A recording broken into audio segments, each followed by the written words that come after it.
Alors bonjour, je m'appelle David et je vais vous présenter Popoc qui est un outil pour rendre l'interaction entre les utilisateurs et les données stockées sur un pod solide la plus intuitive possible. En travaillant sur un projet qui nécessitait de faciliter l'interaction de l'utilisateur avec de nombreuses bases de connaissances potentielles, je suis tombé en 2018 sur Solid. J'ai toujours tendance à penser que c'est celui qui produit la donnée qui en est le propriétaire et qui en fait ce qu'il veut. Et cette souveraineté, Solid peut nous l'offrir. Voyons donc les premières fonctionnalités de Popoc. D'abord, vous aurez besoin d'un pod solide. Vous pouvez le créer depuis l'interface Popoc en cliquant sur C'est quoi solide, puis sur le bouton Je n'ai pas de pod, et vous aurez alors une liste de fournisseurs de pods. Choisissez-en un et créez votre pod. Par exemple, ici, on crée un pod pour SEMweb. En cliquant sur le bouton Register, on va pouvoir saisir un nom d'utilisateur, un mot de passe qu'il faudra confirmer ensuite. Vous pouvez saisir le nom du pod, votre email, et cliquer sur le bouton Register. Votre pod est créé avec une partie privée à laquelle on n'a pas accès puisqu'on n'est pas logué, et on aura aussi une partie publique qui sera accessible à tout le monde. On peut revenir sur Popoc, et alors on peut s'identifier avec le pod qu'on vient de créer.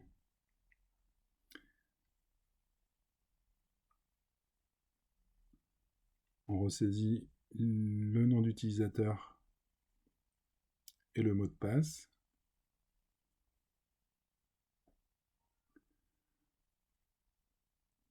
On autorise l'application à accéder à notre pod.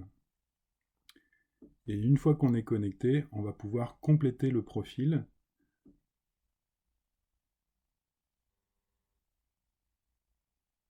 avec un nom,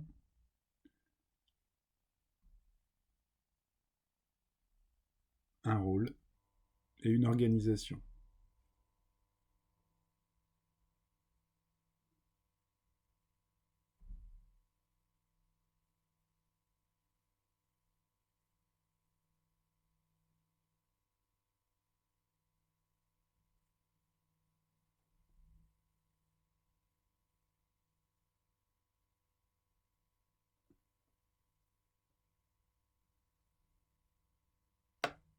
On pourra aussi compléter le profil étendu avec des centres d'intérêt, des compétences ou des services.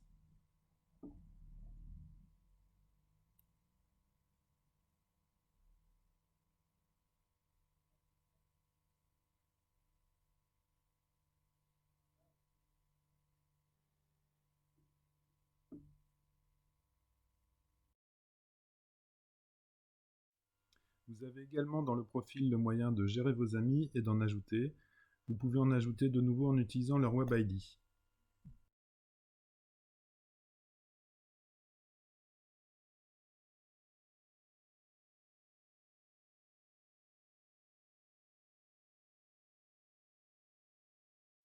Le Web ID étant l'identifiant d'un pod. On peut alors retrouver les amis créés sur son pod solide.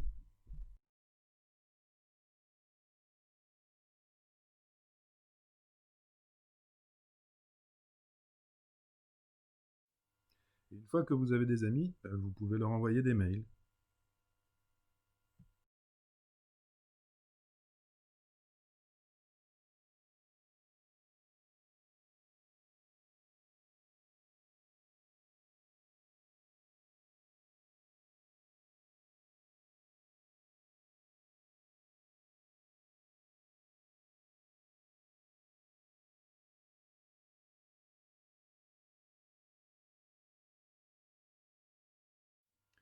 On a également la possibilité de créer des articles de blog. Un article est enregistré sur le pod de l'utilisateur selon les spécifications solides.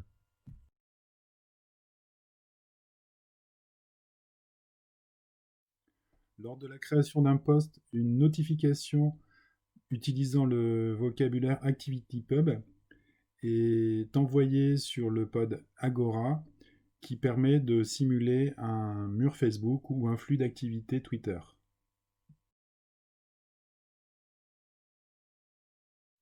Les notifications peuvent alors être écoutées via un service WebSocket et c'est ce qu'on voit apparaître tout en haut où les activités sont incrémentées.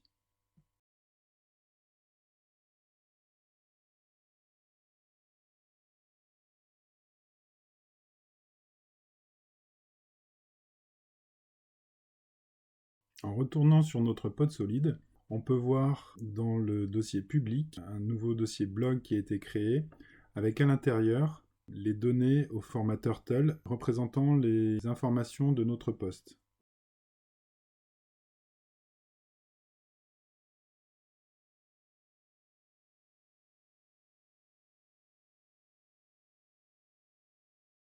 On peut également voir les informations sur le profil étendu que l'on a saisi.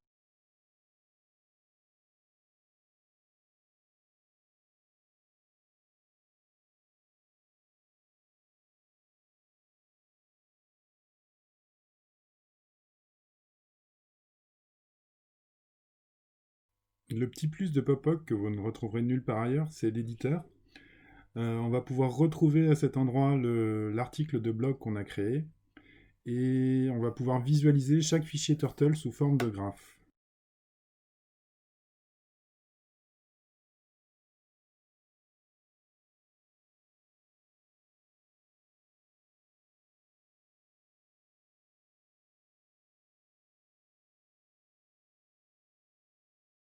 On peut aussi visualiser les triplets du fichier Turtle et le format de texte. À ce niveau, il est possible de modifier un fichier Turtle et de l'enregistrer.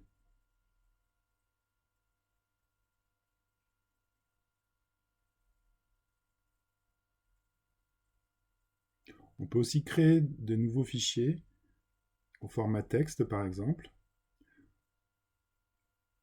Il suffit de choisir un emplacement, de taper du texte et de cliquer sur Save.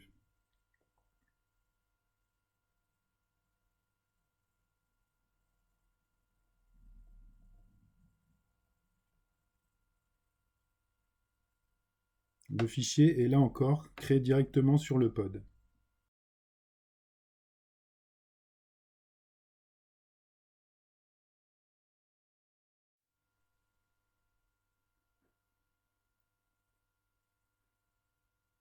C'est bien beau tout ça, mais qu'est-ce qu'on peut faire d'autre? Popoc va vous permettre de créer des mind maps directement dans cette interface de graphe. Pour faire ça, on va commencer par nettoyer le graphe en cliquant sur le bouton Clear. Ensuite, on va se déplacer dans le pod pour pouvoir choisir un emplacement et par exemple, on va créer ici un dossier graphe. Et dans ce dossier, on va pouvoir mettre les graphes. Là, par exemple, on va créer un nouveau graphe dont le nom sera SEMweb Pro. Ça va nous créer le nœud central. À partir de ce nœud, en cliquant sur le bouton commande juste au-dessus du graphe, on va pouvoir ajouter des triplets. Un triplet, ça s'ajoute en mettant trois mots. Le sujet, le prédicat et l'objet. On termine par une virgule pour garder le sujet et le prédicat. On peut aussi mettre plusieurs mots entre double cotes. Ici, une virgule, on va garder le sujet et le prédicat quand ça marche. Et en mettant un tiret à la fin, l'objet va passer en sujet. Donc là, SEMweb Pro, as présentation CMAPS.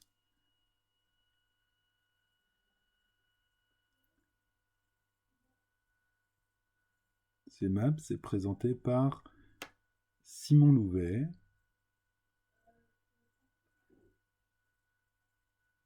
Voilà, là ça marche avec la virgule.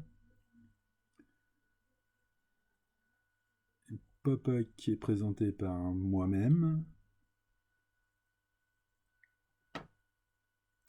Et si on met un tiret à la fin, l'objet passe en sujet. Ça permet de chaîner comme ça les triplets.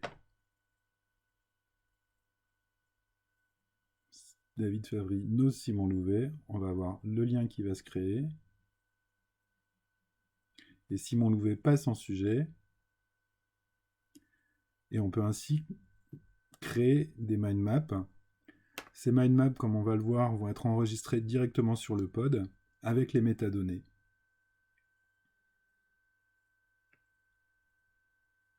Simon est membre de l'assemblée virtuelle.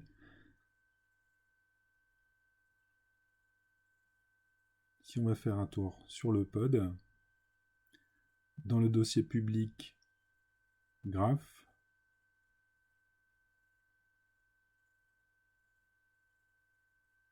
on voit d'abord qu'une nouvelle activité a été créée. Comme pour le blog, là il manque encore la visualisation du graphe. Mais si on va voir dans public, on a un nouveau dossier graph qui a été créé avec le graphe SEMweb Pro qui reprend tous les liens qui ont été créés dans la mind map et on retrouve ça au format Turtle. On peut ainsi imaginer des bouts de graphes, des mind maps qui soient dispersés sur différents pods et qui soient reliés les uns avec les autres. En parlant de ces maps, il faut que je vous montre aussi qu'avec PopUp, vous pouvez accéder à d'autres bases de connaissances que Solid. Là, par exemple, on peut voir mon pod. En rafraîchissant, on va voir aussi les amis que je me suis ajoutés avec leur centre d'intérêt. Et on s'aperçoit que les centres d'intérêt communs, par exemple musique, permettent de rapprocher des pods. En passant sur l'assemblée virtuelle, donc qui est une base de données CMAPS et qui respecte les formats solides et notamment le protocole LDP, on va pouvoir naviguer aussi dans des bases de connaissances. Là, par exemple, on a les pair skills, qui est un type utilisé sur CMAPS. On va pouvoir naviguer comme ça de compétences en personne, en thème, en cliquant sur le nœud et pouvoir parcourir, naviguer, explorer les différentes bases de connaissances. On peut aussi se brancher sur Starting Blocks et en cours on a aussi les colibris, ça devrait être prêt assez prochainement. On peut ajouter aussi les différents nœuds comme centre d'intérêt, ce qui permettra de relier les différents pods en fait avec les ressources présentes dans ces différentes bases de connaissances. Voilà pour les premières fonctionnalités de Popoc.